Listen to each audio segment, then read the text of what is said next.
গত পরশুদিন মিটফোর্ড হসপিটালের সামনে জনাব সোহাগ নামে একজনকে নির্মমভাবে পিটিয়ে মারা হয়েছে এবং তার থেকে 100 গজের মধ্যে আনসার ক্যাম্প ছিল।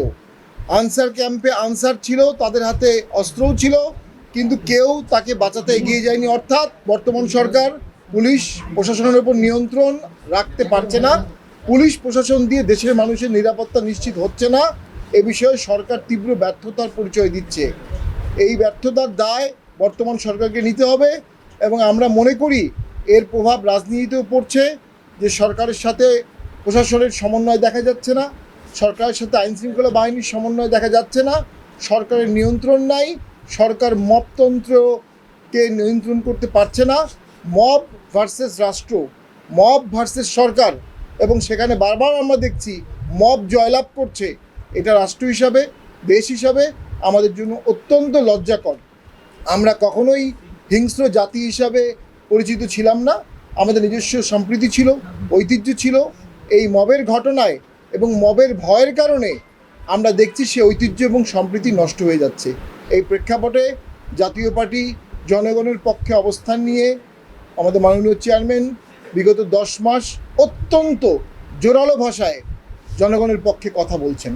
এর আগে গত বছর জুলাইয়ের সময়ও উনি সংসদে বীর মুক্তি সেনা এবং আমাদের এখানে মোস্তফা মেয়র ভাই সহ আরও যারা আছেন সকলে রংপুরে ব্যাপক আন্দোলন করেছিল, পাশাপাশি সাভারে আন্দোলন হয়েছিল, রংপুরে আমাদের 4 জন অ্যারেস্ট হয়েছিল, আমাদের শ্রমিক পার্টির একজন মৃত হয়েছিল, 2 জন।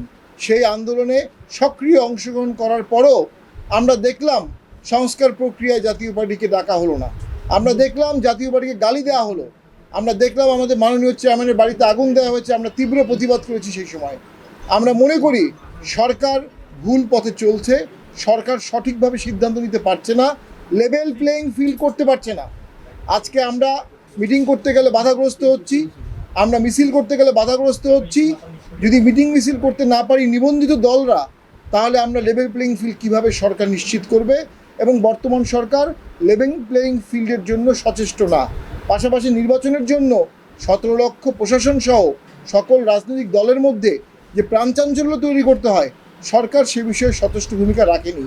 এই অবস্থায় আমি মনে করি সরকারের নির্বাচনমুখী কোনো পদক্ষেপ না দেখার কারণে রাজনৈতিক দলগুলো আস্তে আস্তে হতাশ হয়ে যাচ্ছে এবং পলিটিক্যাল ফ্রাস্ট্রেশন বাড়ছে। বাংলাদেশ একটা স্যাটেলাইট কান্ট্রিতে পরিণত হচ্ছে যেখানে কোনো ল অ্যান্ড অর্ডার নাই।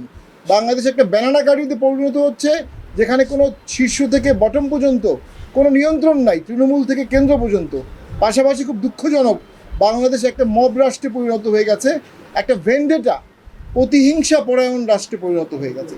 যার যত ব্যক্তিগত রাগ ক্ষোভ দুঃখ আছে, যার যত রাজনৈতিক রাগ ক্ষোভ আছে, সবাই ব্যক্তিগতভাবে দেখাচ্ছে।